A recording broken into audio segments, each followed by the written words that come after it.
Well, it's 10 o'clock on a Thursday morning, February 4th. It is time for our third and final Fielding Forward meeting here with Farm Credit Illinois. Hope wherever you are this morning as you are tuning in or watching on your smart device that you're in good health and warm and safe. We look forward to the information that we'll be presenting for you here over the next hour or so. And I want to make sure that we plug in advance that as our presenters are offering their thoughts and comments this morning, there is a question window there on the side. We call it chat. You are more than encouraged at any point to go there and offer your questions. We'll have a video with crop insurance. We'll have our two crop insurance specialists that will speak a little bit more. We have two fantastic panelists this morning, Steve Johnson from Iowa State, Matt Bennett with agmarket.net, that will be talking about the marketplace and where we stand as it pertains to risk management. So we're going to have an opportunity as we wrap up the program this morning for a good panel, a lot of information, and we'd love to answer questions for you as long as we have time available.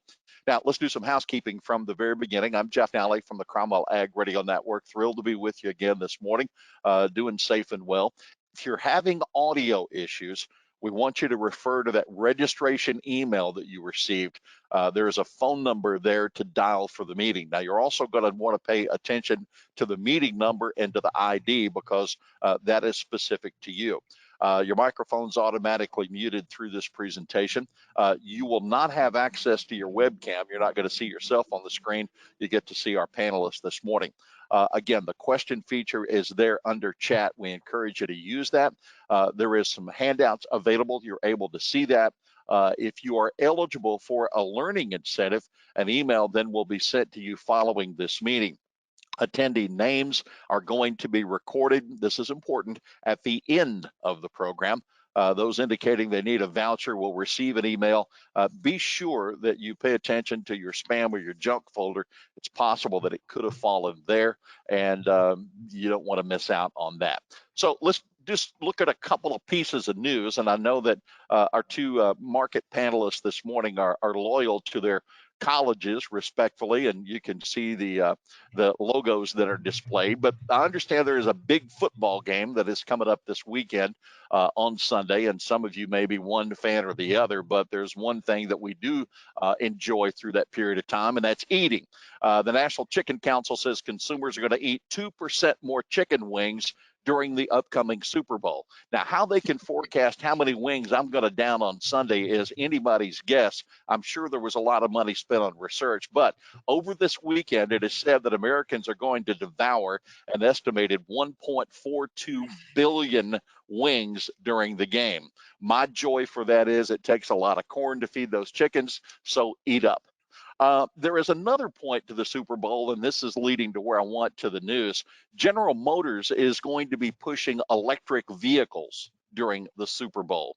You're going to note Will Ferrell in an ad, a General Motors commercial. In it, he's upset that Norway sells more electric cars per capita than the U.S., and he's making out how GM is going to crush them with their new battery technology.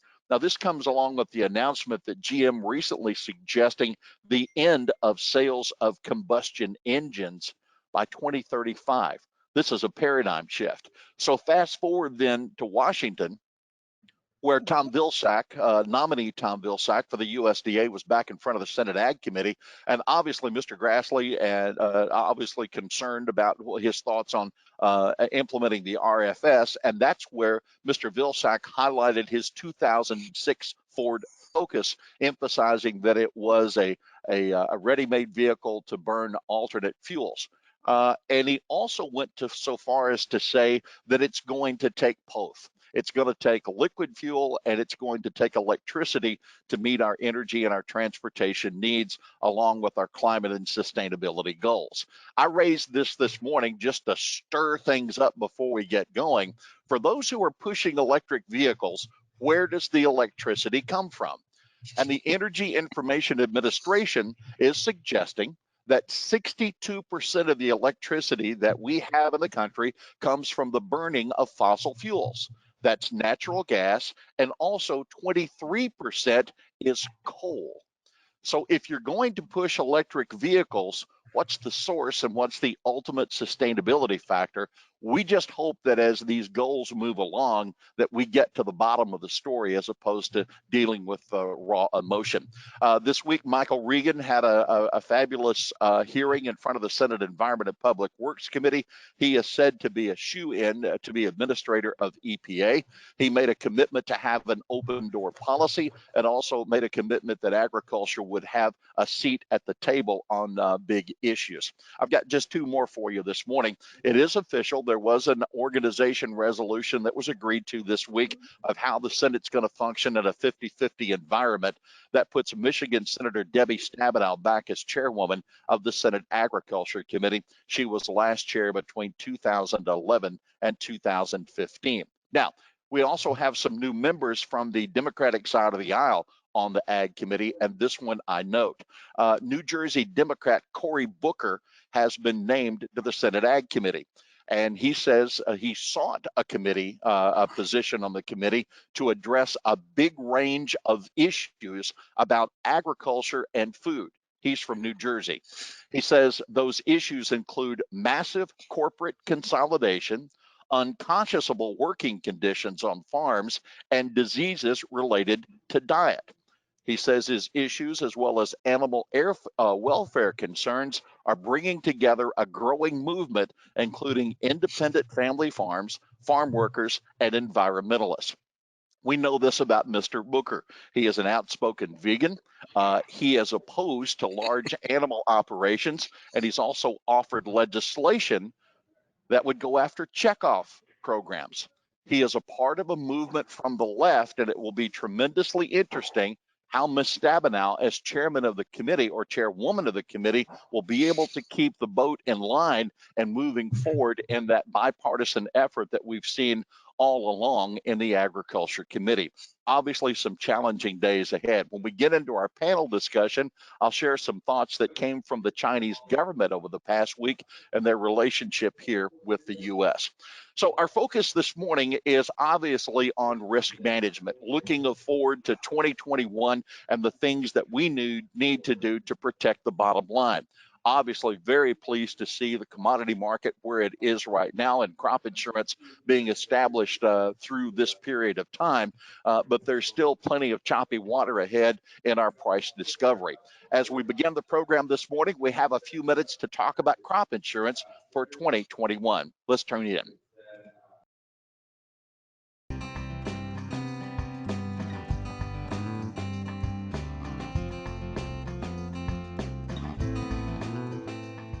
Farm Credit Illinois values the protection that crop insurance offers to our farm families and their operations. With more than 89% of Illinois corn and soybeans being covered with a revenue protection or an RP policy, our farm credit agents view that as the anchor of your investment. Then the producer can look at what gaps there could be and what additional buy-ups are out there to help mitigate this additional risk. Throughout the video, farm credit agents will highlight additional coverage options to add protection to your base policy. We understand in today's farming environment, your crop insurance policy is not just a policy anymore, but an investment in your operation and in your livelihood. Quality Loss, or QL, is a new crop insurance option for 2021. Quality Loss replaces post-quality adjusted production with pre-quality adjusted production for those years in which a timely notice of loss is filed. This happens whether an indemnity is paid or not.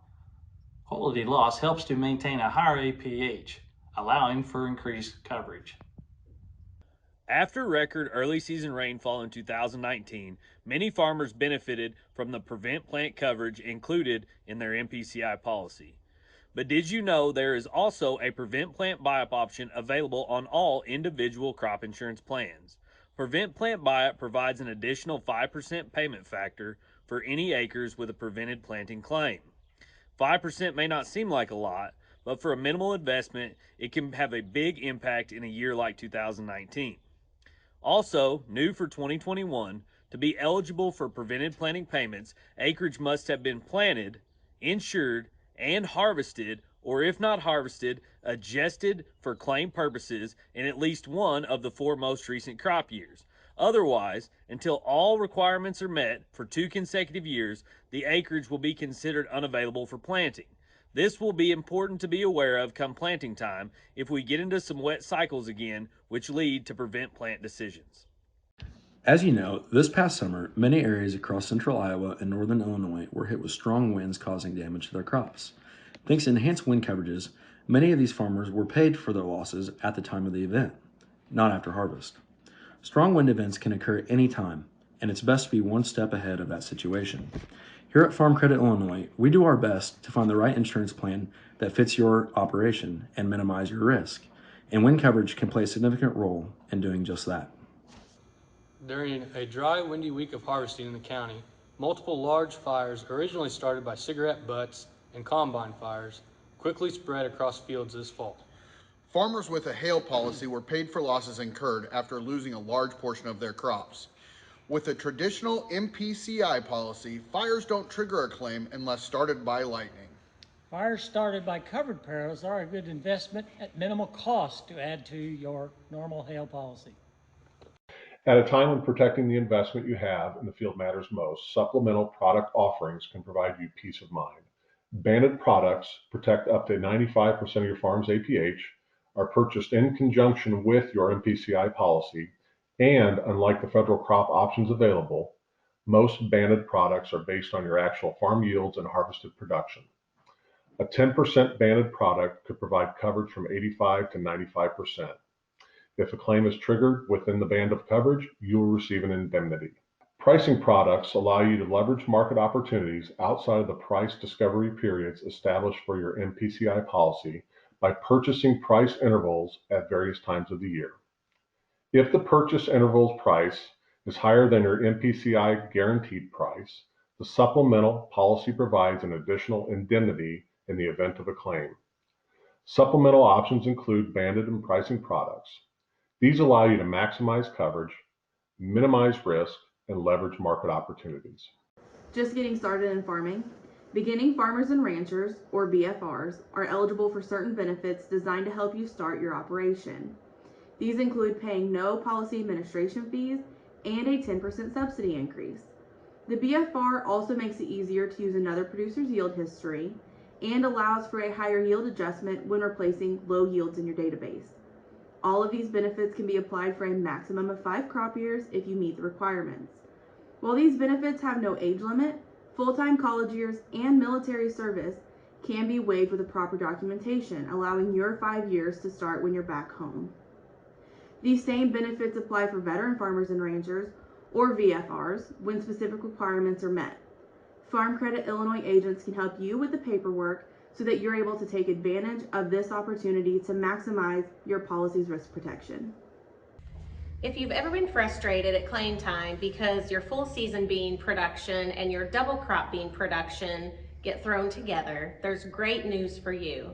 Now, the Enterprise by Cropping Practice option, or EC, allows you to keep those separated by cropping practice while still taking advantage of the Enterprise unit subsidy.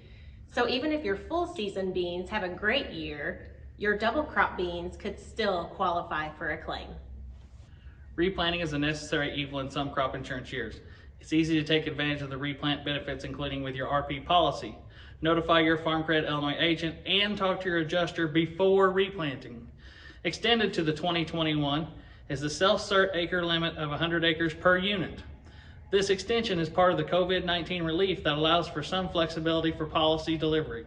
The extension will also apply to any additional replant endorsements you put in place with your base policy. Don't miss out on replant payments. Phone first. We think that one of the most exciting changes in crop insurance for 2021 is the addition of the enhanced coverage option, or ECO. ECO follows the coverage of your underlying policy. If you choose yield protection or a yield-based policy, then ECO covers yield loss. If you choose a revenue protection policy, then ECO covers revenue losses. The amount of ECO coverage depends on the liability of your underlying policy. However, ECO differs from the underlying policy in how a loss payment is triggered. The underlying policy pays a loss on an individual basis, and a claim is triggered when you have an individual loss in yield or revenue. ECO pays a loss on an area basis, and a claim is triggered when there is a decrease in the county level yield or revenue. ECO has two trigger levels, 90 and 95%. ECO provides a subsidized band of coverage between the elected trigger level and 86%. If the county yield or revenue is reduced beyond the trigger level, you will receive an ECO claim payment. If the reduction in yield or revenue exceeds the 86% threshold, you will receive a claim payment equal to the full insured liability. Under the last two farm bills, farmers and landowners are able to choose between 3 different protection programs and at the FSA offices: ARC County, ARC Individual, and PLC. The 2018 Farm Bill allows producers to change these elections annually. Enrollment for the 2021 crop year for ARC and PLC is open now through March 15th. ARC County provides income support directly tied to historical base acres. This program uses county yields rather than individual farm yields. ARC IC, on the other hand, uses a producer's certified yields rather than the county. However, if a producer is looking into selecting that as their option, we want to make sure that they are well rehearsed with all the details and know how that program works. ARC IC is the least popular among the 3 options for corn, soybeans, and wheat. PLC is a fairly simple product. Payments are triggered when the effective price, most commonly referred to as the marketing year average price, is below a set crop reference price. For example, think of it as a free put the government is offering you relative to the marketing year average. The reference price for corn is $3.70. So if the marketing year average price for corn is $3.69 or less, a payment is triggered. Remember, when considering this option, the marketing year average will not start averaging price until September 1st of 2021 and will run through August 31st of 2022. Farm Credit Illinois agents are happy to discuss these program options in greater detail. Another option for producers to increase their crop insurance coverage is a plan that was introduced in the 2014 Farm Bill called Supplemental Coverage Option, or SCO. SCO is a county level option that provides additional coverage to 86% above the producer's selected policy coverage. To get a simpler perspective of what that really looks like, picture a mini GRIP, or now called ARP, policy band that sits over the top of your individual coverage or farm policy. It is only available on farms by crop that are in the PLC program at the FSA. Farms by crop that elect ARC County or ARC IC are not eligible to take SCO. A key advantage of SCO is that it is heavily subsidized at a 65% rate. SCO must be selected on your policy by March 15th of this year. Again, Farm Credit Illinois agents are glad to answer questions about any of these programs we've mentioned here. We take pride in not only being able to work with the federal crop insurance program, but also offer our knowledge and expertise with these important FSA programs. One thing we can always count on is change. Right now in ag, the markets are on the uptick. February is one important month for Illinois corn and soybean price discovery. The averages are set using each trading day of February. Corn uses the CBOT December futures, and soybeans use the CBOT November futures. The potential of those higher average prices lends itself to higher policy guarantees for 2021. This is a welcome change for producers that have endured recent low prices, hoping for more market opportunity. Of course, these higher prices and guarantees can result in somewhat higher premiums. However, more so than prices affecting premium, so can and will the added volatility we are seeing with the daily market movements up and down. Volatility has been extremely low for corn and soybean premiums for the past 3 years, and we should be aware this is another potential change for the 2021 crop insurance year. But let's focus on the positives that are currently providing farmers opportunity to not only sell at higher prices, but also to put in place a policy to maximize risk protection. Farm Credit Illinois crop insurance agents work hard to understand not only the federal crop insurance program, but also increasingly important USDA programs that matter to you. More and more of these government programs are pulling your crop insurance policy information to determine final payments. With so much on the line, it's important that your crop insurance policy be set up right. Questions like, how is your grain sold? How are you set up and certified at the FSA office? What crop insurance coverage levels do you have? All these questions need to be asked and reviewed on an annual basis. Farm Credit Illinois agents know how important it is to do a thorough review of your policy. Whether it's making sure your policy is set up properly or making sure that you're using your crop insurance investment dollars wisely, our agents are here to help. We can help you build off your base policy and find right products to bridge the coverage gaps and best mitigate the risk for you and your operation. If you haven't already met with your Farm Credit agent, now is the time to do that annual review. Here are a few important dates for you to remember this renewal season. Sales closing date for corn and soybeans is March 15th. All coverage decisions and policy changes must be made on or before that date. Don't delay. Set up a time to meet with a Farm Credit Illinois agent today. If you haven't already reported your 2020 corn and soybean production to your agent, April 29th is the deadline for reporting. Your crop insurance agent can help you work through the production report during the renewal process, which will save you time so your focus can be on planting crops in the spring. Depending on where you are in the state, the earliest plant date on corn is April 1st or April 5th, and for soybeans it's either April 15th or April 20th. Contact your local Farm Credit Illinois agent to decide which dates apply to the counties that you farm in. Crop insurance is complex and ever-changing. You need an expert who can help you navigate it all successfully. With Farm Credit Illinois Crop Insurance, you don't entrust your operation to just one individual. You engage with a 37-member network of experts driven exclusively to helping farm families succeed with customized risk management protection.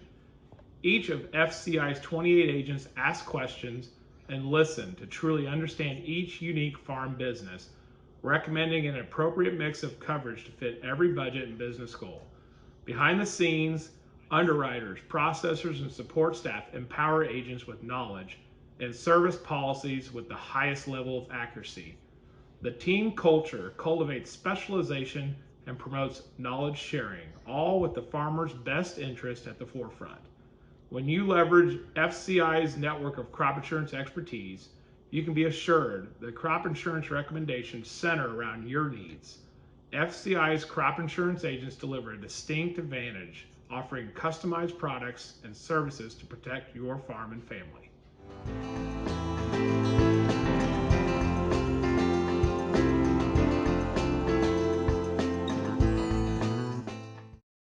And as we move deeper into the program now and about to receive some information from our in-studio panelists, we'd also like to thank our approved insurance providers working with Farm Credit Illinois.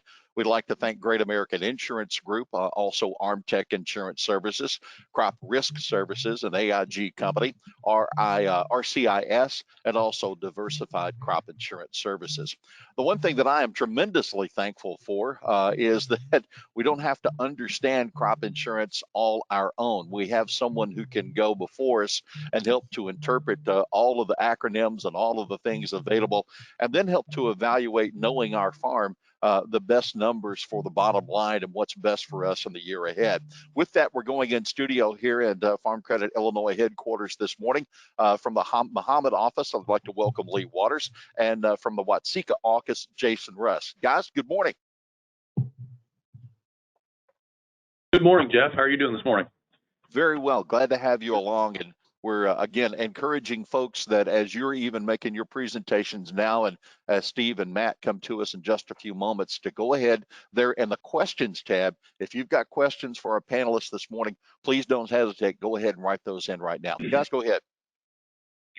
What an exciting time in crop insurance. I'd say in my 17 years in the business, this is one of the most anticipated price discovery months, volatility months that I've seen in the business. 39 days we have, until the March 15th closing deadline, and I think it's going to be a firecracker of a 39 days. Every agent that works or sells for crop insurance for FCI works countless hours training, networking to bring you the best possible risk management strategy that works for you on your farm. It's not a one size fits all strategy. Every option is different. Every insured may need a different option. So that's one thing that at Farm Credit we strive to bring that best possible option to each farmer's kitchen table. Currently, the FSA office is, I know, getting a hold of a lot of customers of ours wanting to make the ARC PLC decision.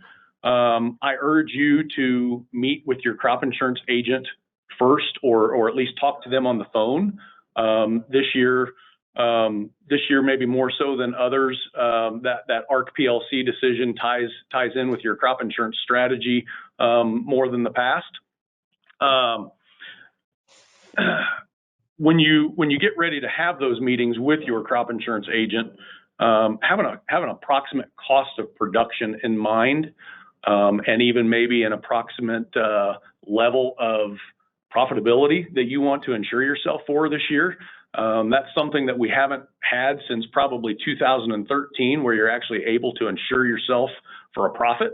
So going into that meeting, I urge you to put some numbers down, have an idea of where you want to be. Yes, premiums are higher this year. Guarantees are also higher. So have a plan. We're gonna get into the price discovery month. The volatility is a little bit more, but I think it's definitely a year to do your homework before you meet with the crop insurance agent, so we can tailor a risk management option to your needs. Sure. Thanks, Jason. And a couple things I was going to focus on was a few takeaways from our 15-minute video that everybody just watched from a lot of our team here and all of our offices across Illinois. And one of the main things I want to drive home was back to that coverage this year. We have a great opportunity here to have one of the higher spring prices we've had in 5, 6, 7 years. And what I've been trying to drive home with people, and after meeting with a few clients, you're going to see an uptick in premium. But in many of your cases, your corn and soybean guarantees on both crops are probably going to exceed $100 an acre higher than the year before. I had an individual yesterday who we compared 20 to 21. On corn, he was guaranteeing $720 last year. Now he's at $850 with the same APH. So huge opportunities with that. And yes, that will result in a higher premium. But when you look at what your give and take with that, it's a big deal. I always say, we have a lot of volatility this year, but volatility equals uncertainty, but also opportunity. And it's important to lock in those prices. And there's a lot of strategies to do that. The ARC PLC decision is going to directly tie to your choice, which we're going to get into later with either whether you utilize a supplemental coverage option or not. And also another important thing is the ability to add additional products. And I'm a big believer in hail insurance. Hail insurance can be added on with your federal crop policy.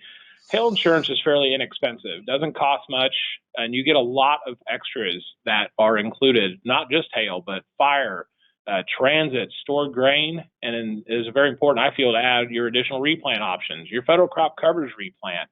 But you do have the ability to add additional replant coverage, which gives you, in my opinion, the ability to make your decision and go, you're going to plant when it's the right time. When things go wrong, you've got that additional coverage to take care of. You have to replant. $2 to $4 an acre on a corn policy, $4 to $7 on a bean hail policy. It doesn't take much to add a nice blanket of coverage there. So, and at the end of the day, it's just every farm's going to have a different decision. You're going to have one neighbor maybe take ARC County corn and a neighbor next door take PLC corn, and it's not the right or wrong decision this year. It's going to depend on what they're trying to do with it. Personally, I don't feel either of the programs are what's going to be triggering payments. Your backstop this year is going to be your crop insurance policy and how you set it up.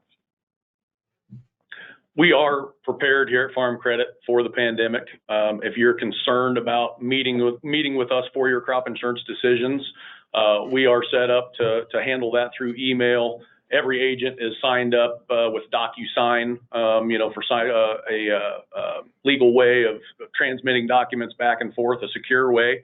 So yes, we are ready at Farm Credit to meet your needs during this pandemic. That's all we've got right now, Jeff. All right, good. Guys, thanks so much. And gosh, what a difference from a year ago when the average price for for corn was at 388, and now after just a couple of days in February, we're at 447, and last year 917 for beans, and now we're at 1152. Of course, there's a lot of month left to go. Well, two guys have been patiently standing by here as we've been working through additional information, and we're glad to have that. We'll put it all together in a pot here now and begin to stir it up. Our first panelist this morning with regard to markets is Dr. Steve Johnson. He served as Farm and Ag Business Management Specialist in Central Iowa for Iowa State University Extension and Outreach for 21 years. Now, he's recently retired, but he's not stopped working. It just allows him more time to do gajillions of these Zoom calls and to reach more farmers than ever before. Steve, kind of chilly with a little snow on the ground here in Illinois. What about the mother state of Iowa? Blizzard conditions, 2 to 4 inches of snow today with 50 to 70 mile an hour winds. We just had a 67 mile an hour wind here in central Iowa. So we'll send it your way if you need more snow. No, you're welcome to keep that there as long as you like. Yeah, Jeff, I wanted to come back and tie some pieces together that I talked about 2 weeks ago and kind of set Matt up for this discussion about marketing opportunities. So hopefully you can see my handout and now you can see my slides. I'm a big proponent of taking crop insurance, revenue protection, and turning that into a marketing plan. And here's just a brief overview. And you've seen me use these slides before in previous fielding forward meetings. Let's just say your actual production history without the trend adjusted yield is just 190. So this decision to use revenue protection plays into what level of coverage. And we just heard this idea that, man, $700, $800 an acre revenue guarantee. And here's the math. Take your APH times your level of coverage and multiply it times whatever that simple average futures price is. December corn, November soybeans in the month of February. And we're not here today to try to figure out what that price is. We're here to help you try to understand the importance of the revenue guarantee and the importance of marketing.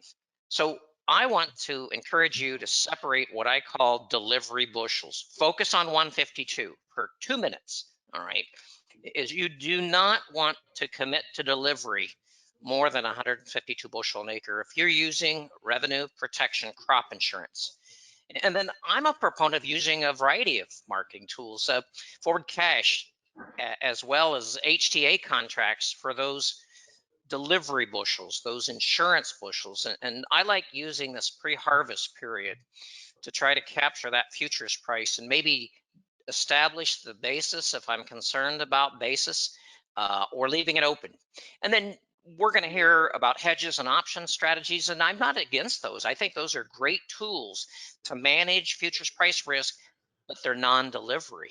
So leveraging crop insurance, because of the importance of understanding how it works, it guarantees bushels, it guarantees price.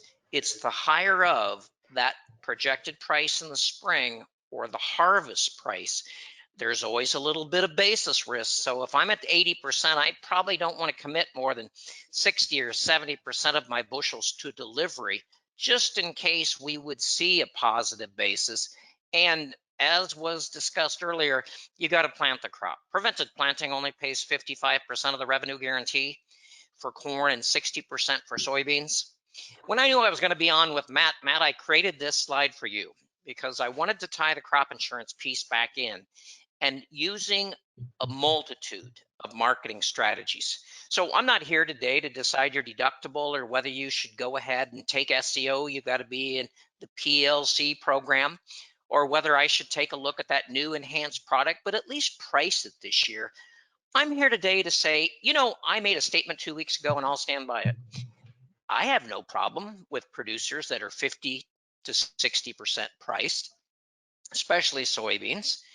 They're leveraging their insurance bushels. And so separate delivery. I'm going to deliver these bushels. All right, these are my bushels heading for town, whether that be harvest or post-harvest, because crop insurance revenue protection backs me up. But you can bring in hedges. You can bring in put option. It's kind of all of the above, and you don't have to price 100% of your crop. Maybe you're just comfortable with one or two of those products, but the reality is I like to start with my insurance bushels. I like to start knowing that I've got revenue protection and it's got my back. Now, here were my futures price objectives that I had mentioned 2 weeks ago. I think the winter highs are in for new crop futures. I want to create a good overall average for corn and a good overall average for soybeans.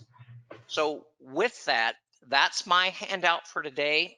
And Jeff, I'll pass it back to you, but I want to create this segue for the importance of revenue protection crop insurance and how I can make that a part of my marketing plan. Well, we've got Matt Bennett in the cleanup spot here to round out the beginning of our panelists. Matt Bennett's out of Windsor, Illinois.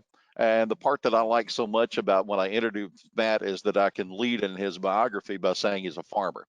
Now, he's also a former grain elevator owner, and he's also Channel Seeds grain marketing consultant, holds a Series 3 brokerage license, and doing business through agmarket.net, farm division of JSA.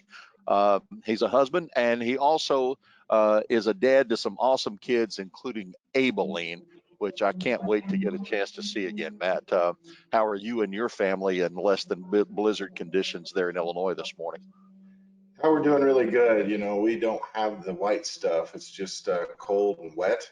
We've had a little bit of snow here and there, but for the most part, we just haven't really had a lot. So actually, we're doing really good. Appreciate you bringing that up, Jeff. You know, this winter, I guess I've been doing my virtual presentations, whereas the last few years, I've been saying, how do you market in challenging marketing environments? You know, how do you manage risk in challenging marketing environments? Kind of been my mantra, if you will. This year is keeping your discipline and rallying markets because, you know, it's pretty easy to lose discipline. I think a lot of what Steve said rings true with me. Certainly, I start with crop insurance. You know, I farm as well. And so first thing I want to do is be able to sleep at night and know that regardless of my situation, I've got my rear end covered. This year is probably the first year we're going to have in quite some time that we're going to be able to go to the bank or to Farm Credit or to whoever it is we're talking to about lending and say, hey, you know what, here's the situation. Worst case scenario is I'm going to make money this year. And we haven't seen that since about 2013, 2014 timeframe, whenever you look back on what crop insurance prices were as far as your spring price was concerned. And so this is a pretty cool environment we're in. I just want to lay a little bit of groundwork as to why we're in the environment we're in. You know, just looking at what the USDA gave us in January, this is going to change Tuesday. Tuesday's a huge report. But looking at what they showed us in January on a world level, beginning stocks this last marketing year was 320 million tons. Coming out of this year's 283 million tons. I think there's indications that 283 is too high. I think that there's a lot going on with regards to China. Everyone has seen the sales that we posted to China, and then this morning we actually came in with larger export sales, which would be based upon last week's monster announcements we kept seeing. But this week's announcement or the sales report was actually quite a bit larger than what I even thought it was going to be, because we know that we exported or sold, if you will, 5.8 million tons, but the sales report actually showed over 7 million tons, and we knew there was other people other than China coming in buying. China sold quite a bit of corn out on their world market or on their government auctions for their you know, privately owned companies this last spring and summer, in excess of 50 million tons, and virtually all of it was gobbled up. And I have a hard time believing that our world ledger is going to go from 303 million tons down to only 283, considering what's going on in China alone. And so whenever I look over at the USDA, as far as the U.S. situation is concerned, if you look, you know, their January numbers, as you can see, kind of towards the left side in the yellow, 1.552 is what their ending stocks looks like. As far as January is concerned, there's a lot of speculation as to what are they going to do on exports. You know, last month they dropped exports 100 million bushel. This month they've about got to bring that 100 million back in and maybe go up some. I put them up to 275. Looking at the kind of usage numbers I'm looking at, of course, production won't change from here forward, at least officially it won't. But that gives me 1.327 for ending stocks. I think that your ultimate number is lower than that. I just don't think the USDA we'll divulge that maybe here in February. Make no mistake, the report next Tuesday at 11 a.m. is a very large report, and I think it's going to have a fair amount to do with the direction that we see to finish out this crop insurance setting period. If I look what's going on in China, look at this, a couple of different places in China. Look at the price that corn is interiorly for the Chinese. You're looking at over $10 a bushel, $11.60 a bushel. FOB the U.S. Gulf. So them buying the corn from us, at $6.38 a bushel. Obviously, it's significantly cheaper, especially in the eastern part of China, just to simply ship U.S. corn in. And that's part of the reason why we've seen massive purchases, off of the U.S. This is something we don't want to lose sight of. It's certainly a very interesting look at the reason why they're so interested in buying corn. Whenever they claim they still have a significant amount of corn in reserve. Not to mention the fact that they bought 200 million gallons of ethanol off of us for the first 6 months of the year. It indicates to me that, they're probably a little bit worried about corn supply as well. I talk about soybeans a little bit. Same type of slides I showed for corn, 112.8 beginning stocks, come out of this year at 84.3. So on the world basis, what this means in simplistic form, we're not producing enough to keep up with demand. The demand's just been nothing short of phenomenal. We do know there's a little bit of ASF going on in China. We don't know how widespread, but based upon their purchases of beans and bean meal, it would indicate that it's not that widespread. They continue to ramp up pork production on a massive scale. If I look at the balance sheet again, USDA was at 140. I'm at 114. I think exports are going to have to go up a little bit. If you look a little higher up, though, I'm ramping up my imports. I think we're going to run out of soybeans this next summer, especially in certain regions. And I would bet anybody money that we're going to import beans or bean meal into the southeast coast. I just don't think there's enough beans to go around. Be very interesting to see how this thing plays out. We always do a little, but this year could be quite a bit more.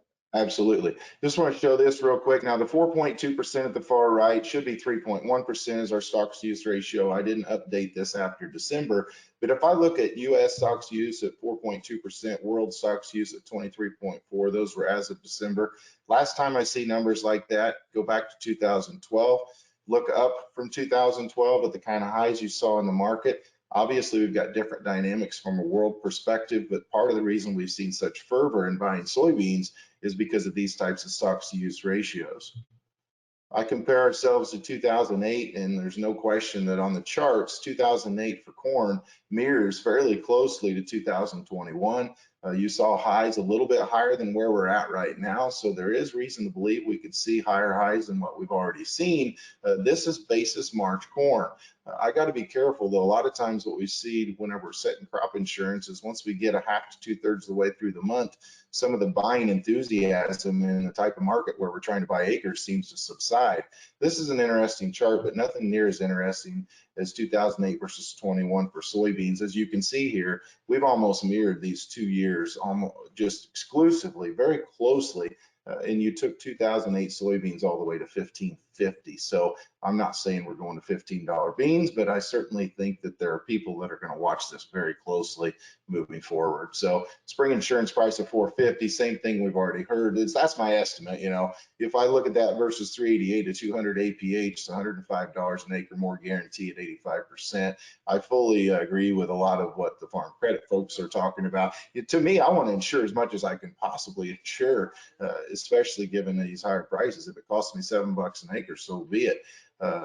Soybeans, $128 an acre if I'm estimating $11.50. So these are exciting times. And I just like Steve said, I definitely want to take these insured bushels and do something with them. If I'm buying the insurance, I may as well use it for what it's supposed to be used for. So Jeff, we need to open up for questions. I just wanted to show those few slides here. Okay, so I'm going to be the simple greedy gut here for a moment.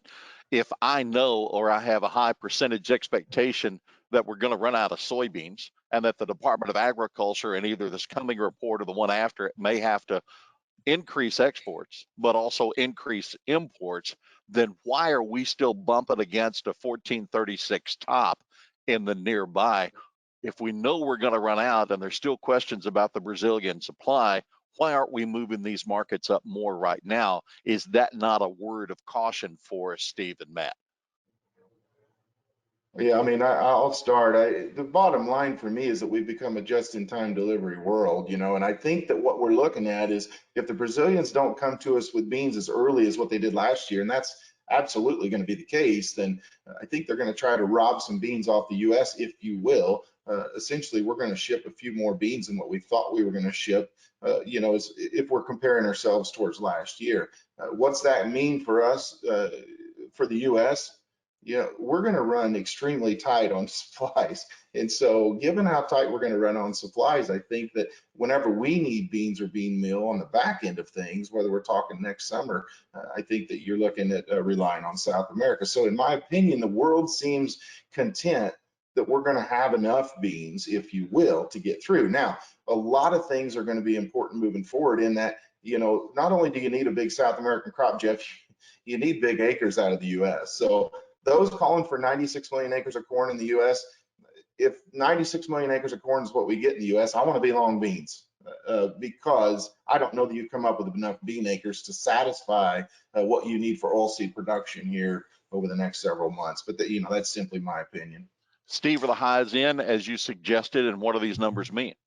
Well, I think the new crop highs are in. Again, I didn't say anything about the old crop highs. I think the focus is on the old crop. And what I like is Matt taking on the balance sheets for the 21 crop. I think we're going to get 8 to 10 million more acres planted to corn and soybeans. And I know people say, where are we getting those? Most of those are coming from 10 million acres of prevent plant. We're going to steal acres out of spring wheat in the northern corn belt. I would guess we've got some abandonment of winter wheat probably out in the plains. And, you know, with soybeans at these price levels, we're going to take acres away from cotton. Soybeans compete very well.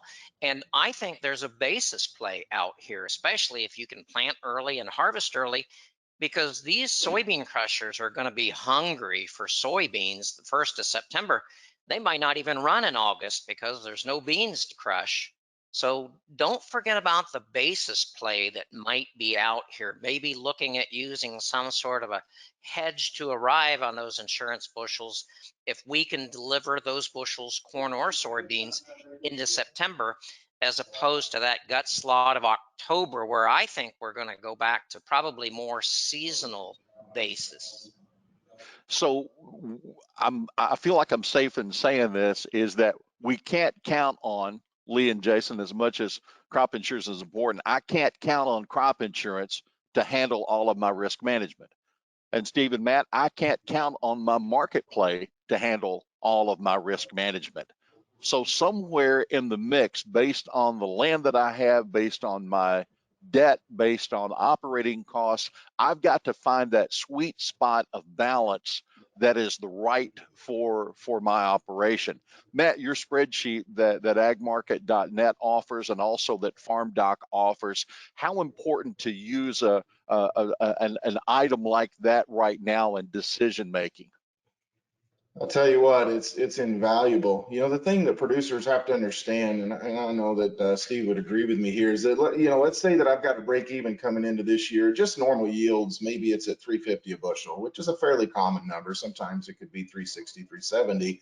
But if I'm selling corn out of the field currently at 420, what does that do for my remaining bushels? It lowers the break even for my remaining bushels. It shows me the cushion that I have. And so, you know, I mean, absolutely, it's super important. I just want to parlay a little bit off what Steve said as well. I totally agree with him as far as the basis is concerned. If I'm going to be writing, if I'm going to be selling bushels, if you will, I really don't want to lock in basis at this present time. If it is bushels that I know gets delivered to the elevator in the fall, I think that this could be a very dynamic situation late in the summer. It could be one of those deals where you've got a $2 over basis for the last week of August, and then, you know, 2 weeks out, it's auction price. It's very possible to see this happen. And so if it does happen, and you're a producer with some flexibility and you have had good success with early genetics and you like to plant soybeans early, by all means, going after that is key. Don't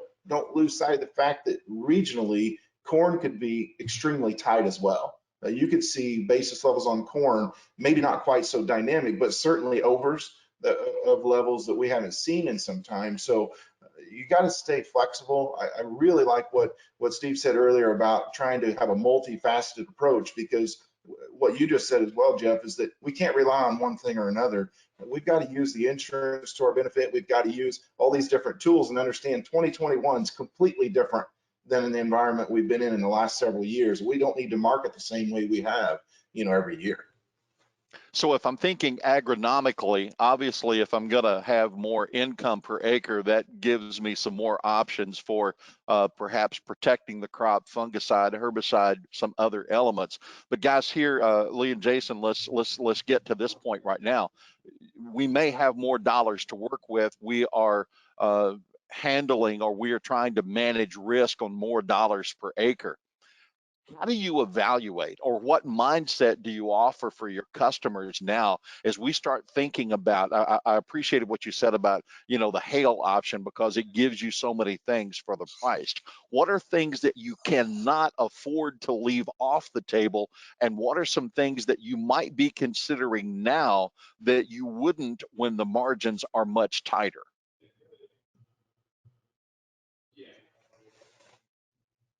One thing, talking about the bean basis, early replant option, a supplemental product on your hail policy to plant some beans early April, mid-April, gives you that added coverage that your underlying multi-peril policy doesn't cover. That's one thing that I would strongly encourage looking at. Every company has that option out there. It varies by company, the number of days before the multi-peril plant date, the premium per acre, but that's definitely something that I would look at this coming year. I farm also, my personal marketing person has been telling me for a month or so, hey, consider planting some early maturity or early planted beans, because there's probably going to be a premium in September. That's one thing I'd look at. Lee, how about you? And hail insurance in general, a lot of people tend to use enterprise unit coverage because of cost. And one thing that would happen with the hail policy is, let's say an 80-acre field out of 1,000 gets destroyed. There's a chance your enterprise unit policy may or may not trigger a claim. That hail policy goes down to the field level. And so that's why I feel it's hugely important to have that. And as I've said, compared to what you're spending on your multi-peril policy, hail is pennies. It's in most cases. And the further south you go sometime in Illinois, it actually gets a little cheaper. But in my area, I feel it's extremely important to have that. Steve, I'm coming back to you, but let's stay with crop insurance for just a minute. Last week, we had Eric Snodgrass in with us with Nutrient Ag Solutions. And guys, he's showing us a huge drought area in the Four Corners region. And we all know what California has endured despite the feet of snow that they have been seeing as late.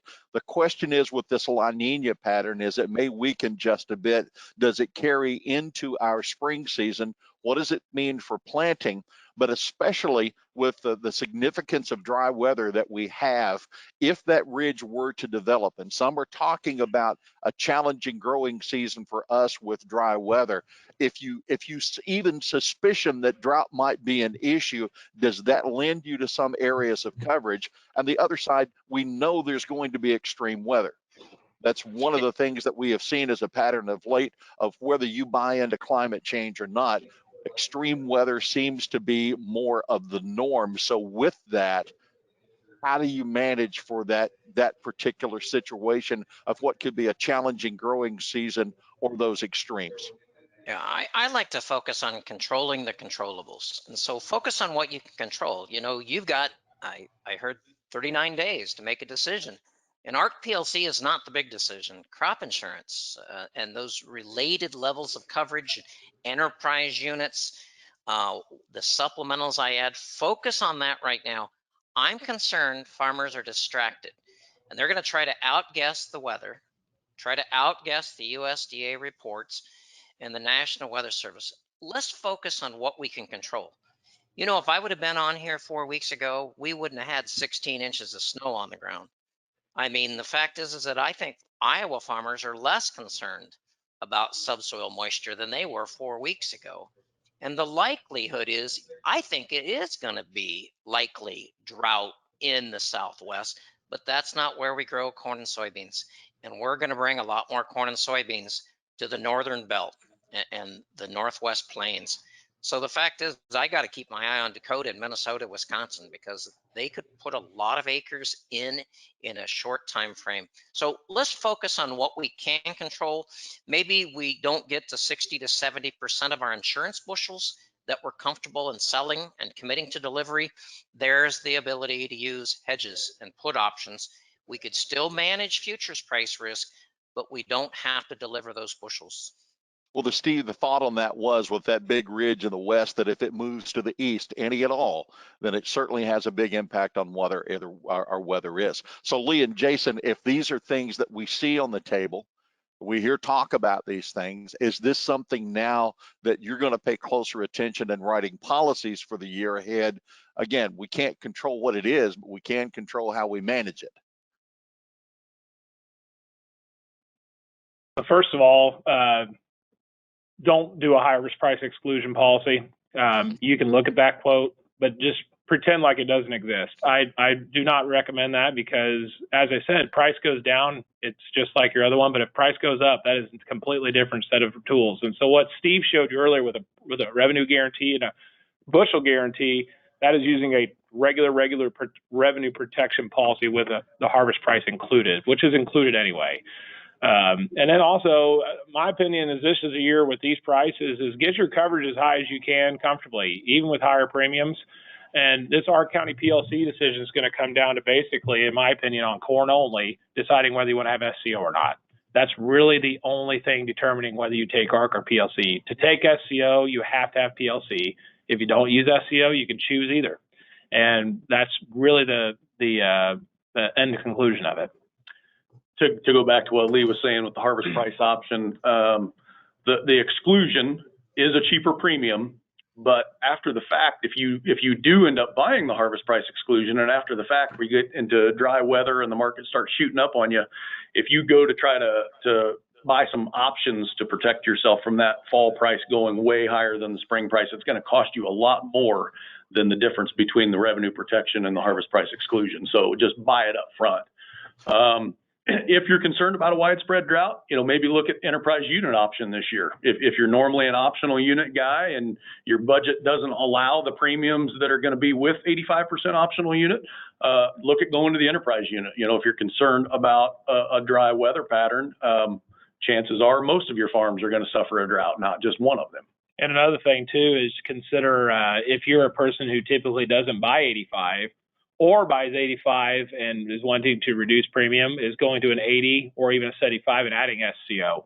The one thing in my hierarchy of choices is if you are already doing SCO is a better county-based coverage than our county is.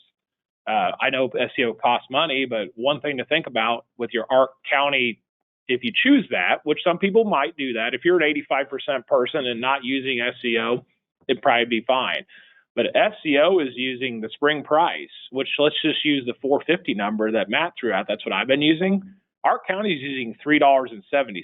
There's already an 80-cent difference between an Ark County coverage guarantee and your SCO guarantee. And on top of that, SCO has harvest price option. Ark County just uses the market year average. And if that price starts going up, the yield trigger for Ark County goes down. So if you're comparing SCO to Ark County, SCO has the edge. But it's county-based bushels, not your own. So it really start with what you're doing first. Make your federal crop choice, then balance that product in, and then make your farm bill decision. So Matt, let's turn in this direction. Again, we can't count on marketing to replace crop insurance nor vice versa. What are the places that there are holes with crop insurance that my marketing plan has to cover, or areas of my marketing plan that might be more efficient for my operation? And Steve, you may want a part of that too. Matt, lead. Well, I mean, essentially, I think Steve covered it fairly well with his first slide. I mean, bottom line is this: if you've got crop insurance, then you have bushels that you are protected to where you can sell. And then you've got bushels that you aren't necessarily protected, that you don't want to get too aggressive or too cute on, especially early in the year. Now, granted, if it's August the 20th and you know, you're still fortunate enough to have really good price levels. I have no issue with someone stepping forward and selling bushels above and beyond their guaranteed levels. But essentially what you've got, in my opinion, is to parlay off of several different things that's been said. You've got a subsidized insurance program that, as a producer, if you're not taking advantage of the maximum amount of revenue coverage possible, especially in a year where you can protect more revenue than we've been able to in 8 years, then I think we're completely missing the point. Because not only does it give you the chance to protect more revenue, it gives you the chance to be aggressive in your marketing plan, more so than what you could be here these last several years. Because quite frankly, with a 388 price last year, there's a lot of producers, when you take basis off 388, they were flirting with issues on whether they're going to be able to have profitability or not. At 450 basis the board, that's a totally different discussion. And so as a producer, I've got to understand how that impacts me. I've got to understand how that impacts my bottom line and then react accordingly. Steve? Yeah, I think the holes might be around just understanding, as Jason said, this optional versus enterprise unit. I think that's an important part that we can tie back to our marketing if we think that there might be risks to certain farms. But I'm concerned about 2021, that we are waiting for the other shoe to fall, and we missed the winter rally. We'll wait for the spring rally, and the spring rally never gets as high as the winter rally. And we'll wait for the summer rally. Remember August? Remember last August? It just got hot and dry. I'm concerned that we just don't get our sails on because we just think the hammer is coming after us. And there's where I think I want to be just a little more aggressive, and I want to be comfortable with crop insurance. And I want to do that in early February, not in early March, because Lee and Jason are going to be really busy, and it's going to primarily be phone and email. So let's get ARC PLC out of the way ASAP. Let's focus on crop insurance, and let's bring this pre-harvest marketing and the importance of a marketing plan along. Again, I think these opportunities that we see right now tend not to last for long periods of time. So I don't know how many people might have been kicking the gravel lately, Matt, when the soybean market was at $8 back in the spring and we got to $10 and sold, and that seemed like good because it was profit, and then we went to $14 a bushel. So you want the most that you can, but at the same time, I think you've said before that it's not a higher market unless you reward it or deal with it in some way. So here we are, the 4th of February. February is the month where crop insurance established the Brazilians are slow in harvesting, not nearly as many million metric tons of the port than there has been, but they have seen rains, and the crop is better than it was a month ago. What is the timing from a calendar standpoint, Steve and Matt? What's the timing of the calendar this market has benchmarks? I mean, 4th of February now, we have a crop report, the S&D report next week. We'll get the USDA's outlook for them that's going to come up here in February. We got the prospective plantings report, and then the beginning of the season and new weather model forecasts that are going to be coming out. Take us through a timetable of when volatility might find itself at the higher peaks. Well, a couple of things. First of all, I think one thing that Steve would probably agree with, based upon some of what he was saying, is that I think a lot of producers are getting a little disillusioned by the fact that old crop beans are significantly higher than new crop beans. And so they say, well, if 1375 is what March beans are on the board, why would I sell 1160 beans on November? It doesn't make any sense. Well, it makes a heck of a lot of sense to me, because 1160 beans is the most profitable price we could sell beans at this time of year since 2014, 2013 timeframe. So, what are the times though? I mean, you got to understand the February report isn't always a game changer, but next week's report is a big time report. We got to see how the USDA is going to address demand. We've got to see what do our carryouts look like? How low are they willing to go? Now, let's say that they do go a little lower than what people think for both corn and beans. Then I would agree with what Steve's saying. If you see a little bit of a bump in here and you're not at least latching on, okay, I think what we all get disillusioned by once again is that, hey, if I'm making sales, that means I'm bearish. You know what? If you're still friendly to the market, there's so many tools you can use, whether you're just buying a put option or whether you're simply selling the corn or beans and then just buying a call out there. There's nothing that says you have to participate in 100% of the rally, but rest assured, if you get a really bullish reaction, this market probably will reverse at some point in here because people are going to be selling it. What happened last week when you got huge export sales on corn every day? The market opened sharply higher, and then what happened? We sold off every time. And so I think you're bumping up against some resistance. People are making sales. People are looking at these as levels you can sell at. The outlook for them will be looked at fairly closely. I don't think it will possess near the volatility that you'll see on the February, maybe even March report, depending on how much of a bite USDA takes in February. And then the quarterly stocks and planning intentions into March, it typically has a strong likelihood of having a limit move in its future. So in my opinion, if we're looking at wildly profitable levels and we don't have a fair amount of our farm situation quantified before that quarterly stocks report, I just feel like we're missing the point. Steve? Yeah, I think, if you're looking for a time frame, I like the next 4 to 5 weeks. We're going to know the size of the South American crop, availability to that crop to the world. We're going to get a USDA best guess swag on the 18th and 19th. And it probably isn't going to be 92 or 93 million acres of corn or 89 or 90 million acres of soybeans. But the reality is farmers are gearing up. The seed dealers are telling me in Iowa, we sold a lot more bean seed than we normally sell, but that's because of our weather event that we had last August. We've got all sorts of volunteer corn issues. So you can plan on Iowa bringing more bean acres, no doubt about it. But we're going to push these corn acres into places that probably were spring wheat, or maybe they didn't get planted the last 2 years.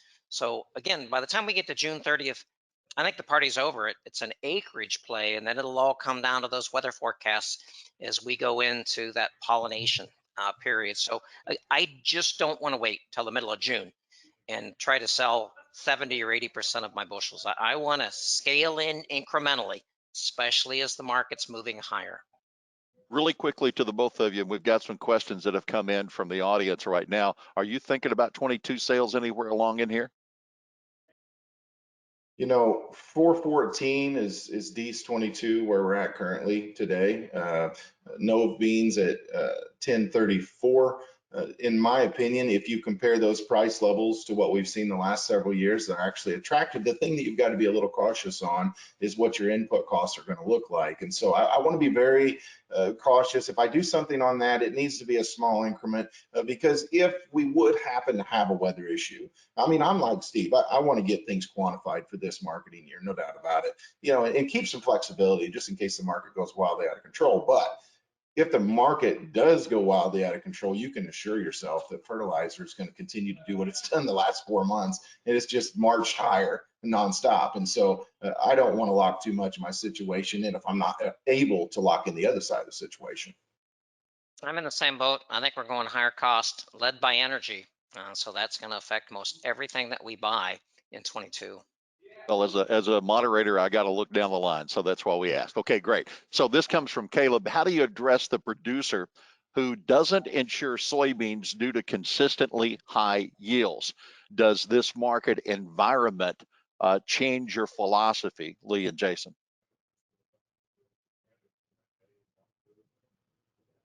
I think you look at the price you're at, and even what if we all produce high yields? What could beans do? Let's say we have a downward price. That's the most important part. Or consider the county-based stuff, the county-based coverages. I don't have as much SCO on soybeans, but you could look at ECO, enhanced coverage option. You could have a grower that says, hey, I'm just going to take 50%, 60% revenue coverage because I want replant, and then just jump all the way up to the county-based product and protect 95% trigger. That's what I would consider doing if you're not already insuring soybeans. So. This one comes from Sherry. For the remaining 2020 corn and soybean bushels that are setting on basis contract, what are your recommendations to protect them? The thing about it is that you got to remember is that you're at the mercy of futures market if you've got your basis locked in.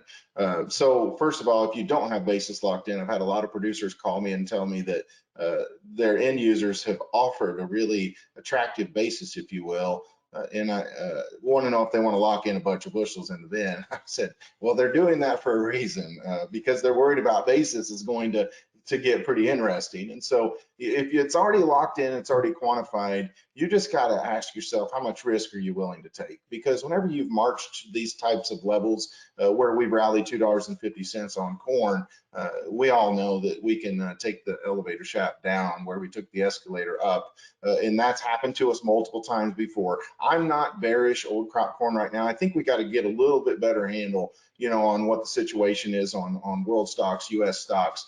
I want to see what this safrinha crop looks like. If there are issues with the safrinha crop and you don't post a big acreage number March 31st, I think this corn market, as far as old crops concerned, you know, it's got some time left. And I think that any sort of drop as far as futures prices are concerned, basis is going to have to do the legwork, because the producers got more cash in their pocket than they've had in a long time. And I think they're going to be tight-fisted with bushels. And I'm with Matt. I think we've got more time on corn than we do soybeans. I'm just a little cautious to think that those recent rains that we've seen, especially in Argentina and southern Brazil, I think that the uncertainty of the safrinha crop is still playing out in the background. And I don't think March 31st tells us much more than what 83,000 farmers said 1st of March. So don't think that whatever the prospective planning report says, that's what farmers are going to do. Farmers have a way of planting to the edges of fields and waterways. And like I said, I'm not going to be surprised to see 8, 9, maybe 10 million acres come into production for corn and soybeans that weren't there last year. Well, you two guys are getting awful agreeable here. I've got to find something between you where we can stir up a little bit of controversy. I guess maybe I have to go to sports. I don't know. So let's go. Let's go in this next area. Okay. Can China afford to play games with this new administration? I mean, we saw an editorial in the Xinhua News over the weekend, and they were offering and saying nice things to the new president, saying a new opportunity to find new relationship. But they also drew a line in the sand and said there are red lines on issues like Taiwan and Hong Kong and Tibet. Can the Chinese, with this global stock situation, afford to play games and shut the door or try to break their need relationship with the U.S.? And if so, when? That's a great question. Yeah, you know, I think China's playing a game. I don't think it's an accident. You could say, well, this is phase one. They're just fulfilling their promise. No, I think they are playing a political game that makes it look like they're coming in and they're doing exactly what they said they were going to do because of the new administration. So trust me, we've politicized everything else, including a pandemic, and now a vaccination for COVID. I think we are seeing politics play out in the background with the relationship with China. You know, Jeff, the way that the market reacted last week leads me to strongly believe that the Chinese bought corn on futures. And as they decided to see announcements made, they unwound that position, because we saw massive selling last week. And so did they make money in those transactions? You better believe they did. They're the best marketers in the world, and they're the best at playing games. And so I'm very cautious on, you know, if they tell the U.S. government they've got 200 million tons of corn, I don't even know if it's 100 million tons of corn. There's a lot going on there, and you've got to ask yourself, why are they buying so much corn? What's the timing of it? Don't let yourself believe that they might not move some of those sales to next marketing year or cancel them altogether. Be cautious as to make too many assumptions here, because I'm a little hesitant to believe. I'm just like Steve. They're playing games with us. I feel pretty confident about that. And we have to get better at playing the game, because they've played us well in the past, and they continue to right now. Are we rationing demand yet in either corn or soybeans? And if we're not, how much further up do we have to go before that happens? I really don't feel like we've done a good job of rationing demand. Now, again, those Chinese sales, in my opinion, last week were a bit of a facade. There were people in the industry, I think, that already kind of knew what was going on there, but that they weren't the only people who were buying corn. So we're still selling a pretty decent chunk of corn and beans to people in the world, beans more so to China than anyone else, but Japan and Mexico is still in buying corn. So is 550 corn necessarily done the trick? This week's the first time we've seen Argentina corn actually a little bit cheaper on the world market than what the U.S. is, but obviously there's a lot of issues that you have to go into sometimes with dealing with Argentina. But bottom line, in my opinion, we haven't done a good enough job of rationing yet, and I think you're going to see lower carryout levels this next week, maybe markedly lower carryout levels for corn. And I think that it just goes to show you that maybe you do need a little bit higher price levels, especially with regards to corn, if you're going to ration demand moving forward. Yeah, and I think WASDE, again, the next 3 WASDE reports, the focus is going to be on old crop. I think you've got to separate in your own farm operation your old crop bushels from your new crop bushels. New crop doesn't necessarily have to move. So when you're talking about rationing, you're talking about these tight ending stocks come August 31st. When we see these extra acres that I think are going to be sitting in the Northern Hemisphere, then the likelihood is we're going to take risk premium out of the market at some point in time. And it could be 2 or 3 months later before we realize that, yeah, we did get to high enough price that we can ration that limited supply. Hey, Steve, what's the downside with that? I think personally for corn, old crop corn, I don't think there's probably much more than a 20-30 cent downside right now. For old crop soybeans, you get out into July, you could take a lot of these fund traders out of this market. And when they leave the nearby futures old crop, they're not coming back. They might not roll out to new crop. So again, I would say possibly $1 the July beans. Probably in that 20 to 30 cents the July corn, but not a lot of downside for corn as we head into spring. So let's say weather is perfect from here on in Brazil and weather is perfect from here on in Argentina, and the planters are rolling in high gear in the U.S. What's the new crop downside for corn and soy if we turn to the land of milk and honey? I think it's 50 to 70 cents on corn. I think it would be rare, but I could see us back into this $3.80 to $4 if we had a really large crop come next fall. I think the downside for soybeans could be $1.50. And I'm not saying that's going to happen. All right. And I know you're going to hold me to that. But I mean, we could take the soybean futures back into this 10 to 10.50. I'll use the chart. We'll probably try to retrace this market, but we could take a lot of risk premium out of these new crop bushels if the right things happen and we don't see the same demand from China that we saw last fall and winter. Matt? Yeah, I mean, I would agree for the most part. I think the thing that the trade has kind of led us to believe is that these Chinese sales that we saw last week are the gospel, and that those are going to get shipped this marketing year. I think a lot of people are faulty in that assumption.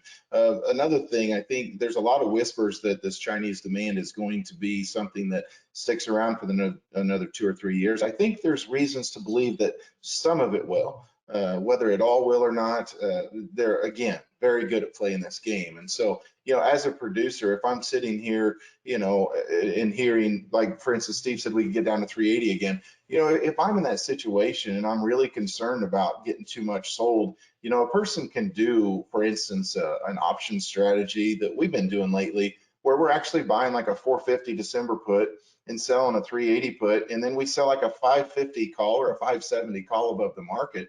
You can do that on a pretty decent portion of your bushels, considering the fact that, you know, you're buying the crop insurance and you know you've got bushels to deliver. It gives you so much flexibility.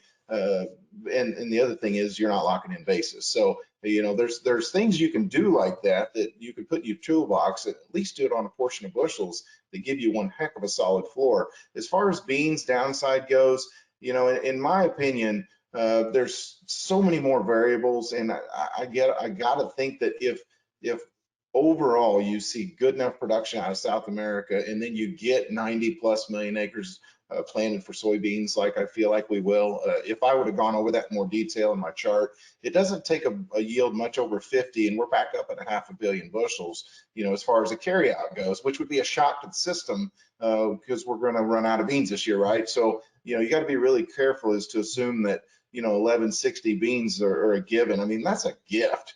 We haven't seen 1160 beans this time of year in a long time. You can lock in copious net profit if you just put a floor under this market. So I don't want to trust this thing too much.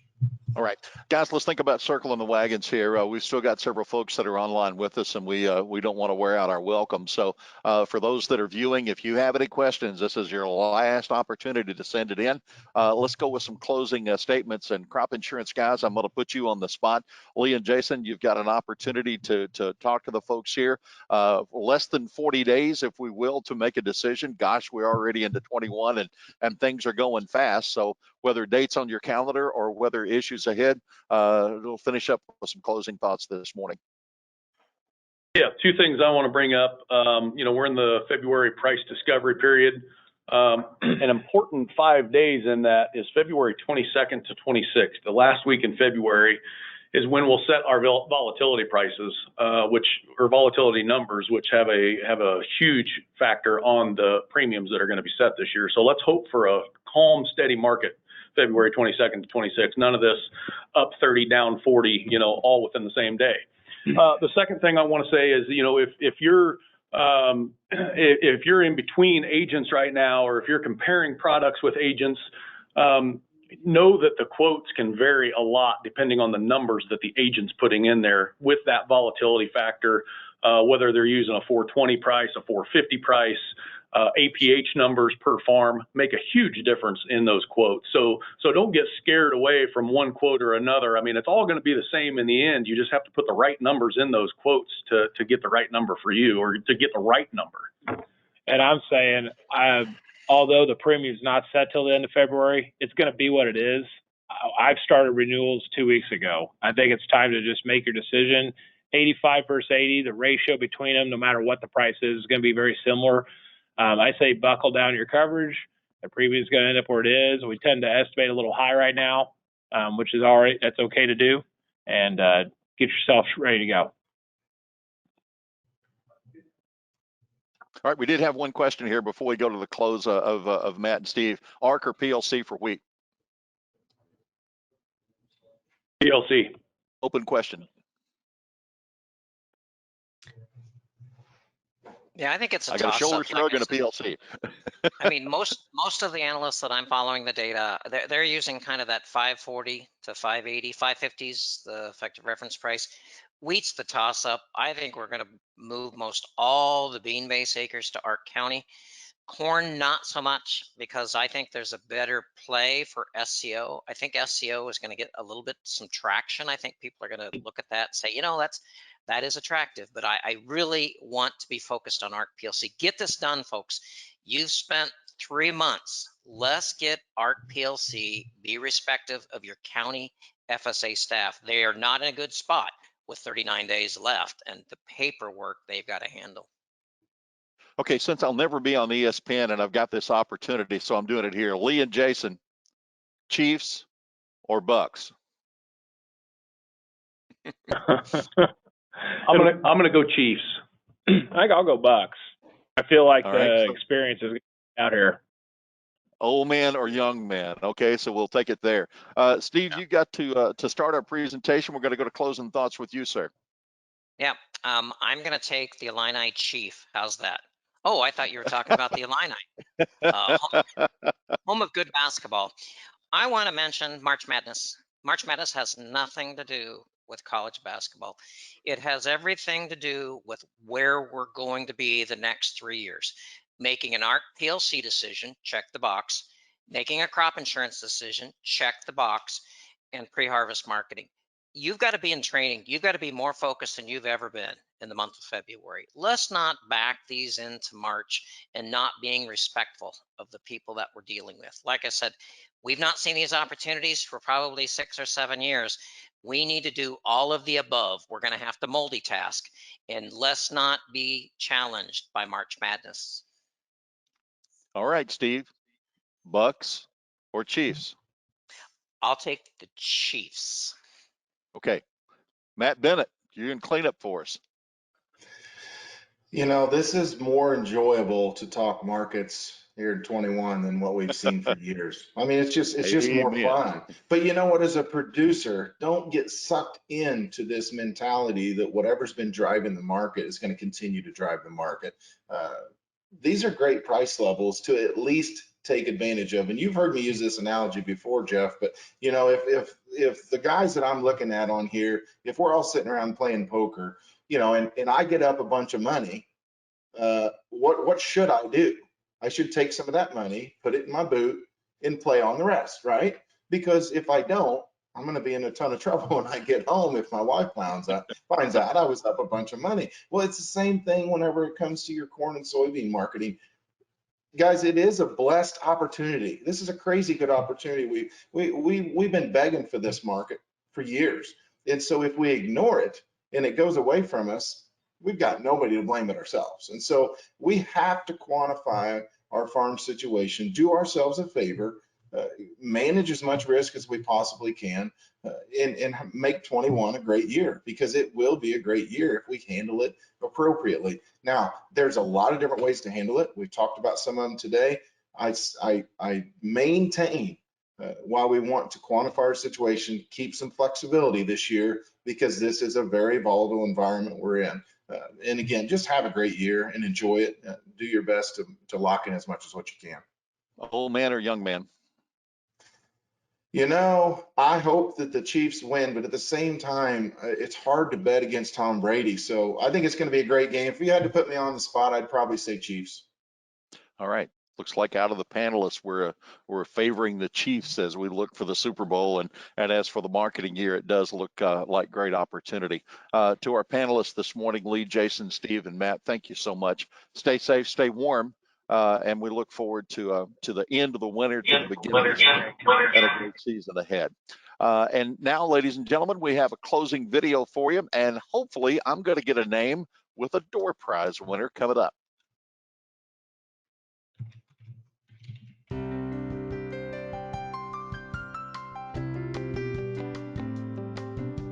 When you're in an industry with factors that can drastically change overnight, your crop insurance policy gives you the peace of mind knowing that both your crop and revenue can be protected. In 2019, crop insurance was around 6% of total direct expenses. Crop insurance is the only input cost that provides you with a guarantee year after year. At Farm Credit Illinois, we have 29 full-time agents with over 230 years of experience in the crop insurance industry. That's something we're truly proud of. Every meeting we go into or phone call we field, we're able to have the confidence to know that if we don't know that answer right away, we know someone on our team will, and we can get that back to you. There are a few major points that set us agents here at Farm Credit apart from different agencies. First off, our agents only sell crop insurance. We don't write any other lines of insurance, so we're able to devote all of our time to learning the ins and outs of new policies, products, and servicing our members' policies. Supplemental options like ECO, a band, or a buy-up product help reduce your deductible and limits that exposure. There are a variety of different products like these out there, but our piece of advice is to make sure you know what you are buying. They all work differently. So first, you have to start with your anchor policy, like your MPCI revenue policy. In a disaster like a derecho or the market's tanking, this is the policy that's going to save your farm. Once you have your anchor policy set, then you can stack these supplemental options on top of it and increase your coverage levels. We take the investment you are making in your policy very seriously. We understand that you are trusting us with helping manage that risk on your farm. When your best laid plans go interrupted by the weather, the markets, or crops and livestock, it doesn't hurt to have a network of expertise in your corner. Call the experts in the unexpected here at Farm Credit Illinois and rest easy knowing that your crop insurance coverage protects all that you've worked for.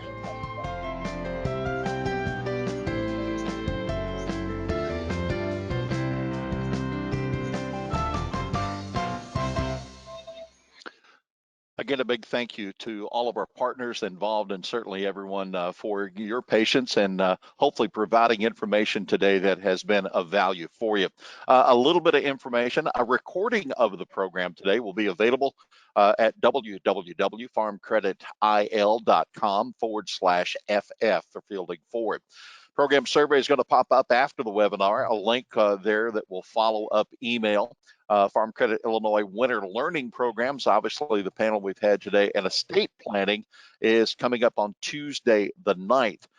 If you are eligible for a Fresh Roots voucher, be on the lookout for an email by the end of today. And again, be sure and check your spam and junk folders. Now, the door prize winner for a pair of Apple iPods, Leslie Theory. Leslie Theory, you are the winner of those Apple iPods from Farm Credit Illinois, and we'll make contact with you and see that you receive those in the mail. Steve and Matt, thanks for your time, and thanks for everyone watching and listening. Blessings to you, and again, safety as we work through the rest of this season. I'm Jeff Nalley.